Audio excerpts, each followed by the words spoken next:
સુરેન્દ્રનગરનો વિશ્વ પ્રસિદ્ધ તરણેતરનો 6 સપ્ટેમ્બરથી યોજાશે મેળો. મેળાના માણીગરોનો આતુરતાનો અંત. સુરેન્દ્રનગરના પ્રસિદ્ધ તરણેતરના મેળાના આયોજન અંગે ચાલતી અટકણોનો અંત આવ્યો છે. સુરેન્દ્રનગરમાં દર વર્ષે યોજાતો પ્રસિદ્ધ તરણેતરનો મેળો આ વખતે પણ યોજાશે. ગ્રામ પંચાયત દ્વારા આ વર્ષે મેળો ન યોજવાનો નિર્ણય કરવામાં આવ્યો હતો, પરંતુ પંચાયતના નિર્ણય બાદ આ મેળાના આયોજન અંગે મહત્વપૂર્ણ બેઠક યોજવામાં આવી હતી, જેમાં કલેક્ટર, જિલ્લા પોલીસ વડા, ધારાસભ્યો, સાંસદ સહિતના નેતાઓ, ગામના સરપંચ અને અન્ય સભ્યોના આ બેઠકમાં હાજર રહ્યા હતા. બેઠકના અંતે મેળો યોજવાનો નિર્ણય કરવામાં આવ્યો હતો, જે મેળા અંગે બહાર પાડવામાં આવેલા દિશા નિર્દેશોના ચુસ્ત પાલન સાથે મેળો યોજવામાં આવશે. મહત્વનું છે કે ભારે વરસાદને લઈને રાજકોટમાં સાતમ આઠમના મેળા પર પાણી ફરી વળ્યા હતા, ત્યારે મેળાની જગ્યાએ સ્ટોલ ઊભા કરવામાં આવ્યા હતા અને રાજ્યના કૃષિ મંત્રી દ્વારા મેળો ખુલ્લો પણ મૂકવામાં આવ્યો હતો.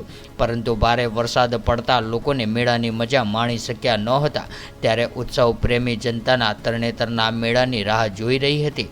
પરંતુ વરસાદ બાદ સર્જાયેલી સ્થિતિ તેમજ લોકમેળા માટે સરકારે બનાવેલી એસઓપી અને કડક નિયમોને લઈને મેળો ન યોજવાનો તરણેતર ગ્રામ પંચાયતે ઠરાવ કર્યો હતો.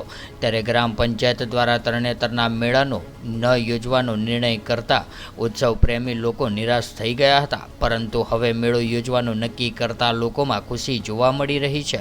ત્યારે મેળાની સુરક્ષા વ્યવસ્થાને લઈને પોલીસ તંત્ર પણ સજ્જ થઈ ગયું છે અને 6 સપ્ટેમ્બરથી 9 સપ્ટેમ્બર સુધી આ મેળો યોજવામાં આવશે.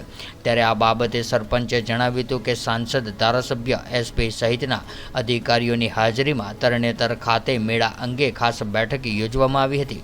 ત્યારે આગામી દિવસોમાં ભારે વરસાદ પડવાની શક્યતા નથી જણાઈ રહી, તેથી તરણેતરનો મેળો યોજવાનો સર્વસંમતિથી નિર્ણય કરવામાં આવ્યો છે, જેની કામગીરી આજથી ચાલુ થશે.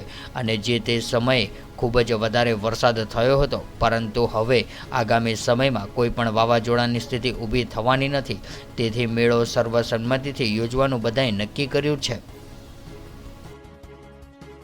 વરસાદ ત્યારે બહુ હતો અને બીજી બાજુ રસ્તા બંધ હતા અને પોઝિશન બહુ સારી નહોતી, એટલે મેળો અમે આયોજનનું ના પાડી હતી.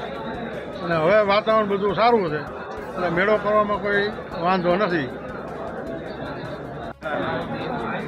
આજે તરણેતર મુકામે મહાદેવના મંદિર ખાતે ગ્રામ પંચાયતના સ્થળ ઉપર કલેક્ટરશ્રી, ડીડીઓશ્રી, એસપીશ્રી, મારા ધારાસભ્ય શામજીભાઈ, તાલુકા પંચાયતના પ્રમુખ, ગ્રામ પંચાયતના સરપંચ અને તમામ આગેવાનો અને ગ્રામજનો, આ વિસ્તારના લગભગ ગામના મુખ્ય આગેવાનોની સાથે મિટિંગ મળી અને તરણેતરનો મેળો રાબેતા મુજબ આ એક સૌરાષ્ટ્રના ભાતીગઢ મેળો છે. આ મેળાને આપણે યોજવો જોઈએ એવો સર્વાનુમતે નિર્ણય થયો અને આગામી પાંચમના દિવસે આ મેળો યોજાય એવો સર્વાનુમતે નિર્ણય લેવામાં આવ્યો. અને જે તે વખતે ગ્રામ પંચાયતને ડર હતો, પણ ત્યારે પરિસ્થિતિ એ હતી કે વરસાદ સતત વરસી રહ્યો હતો. ગ્રામ પંચાયતના એને પણ હોય કે કદાચ વરસાદ વધારે થાય તો આ મેળો ન યોજવો, પણ અત્યારે એવું કોઈ વાતાવરણ નથી, સંજોગો નથી, એવી કોઈ આગાહી પણ નથી. ત્યારે સાતમ આઠમના લગભગ મેળાઓ બંધ રહ્યા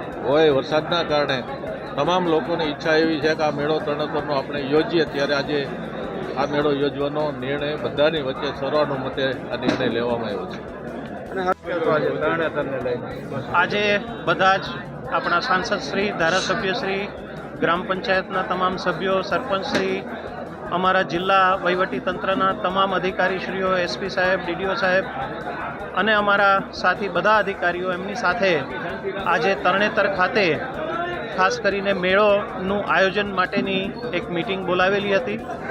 આગામી સંજોગોમાં હવે ખાસ વરસાદ નહીં પડવાની જે વિષય છે એના સંદર્ભે તરણેતરનો મેળો યોજવા માટે બધાએ સર્વસંમતિથી નિર્ણય કરેલો છે અને આજ રોજથી જ આ બધી કામગીરી અહીંયા ચાલુ થશે.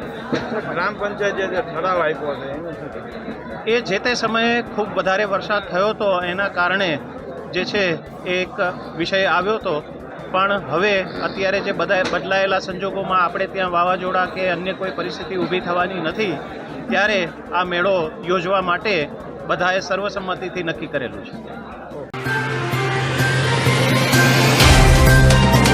તો व्हाट्सएप, ट्विटर, फेसबुक, इंस्टा जहाँ भी आपका अकाउंट है, इसे शेयर बटन के द्वारा वहाँ पर शेयर करें।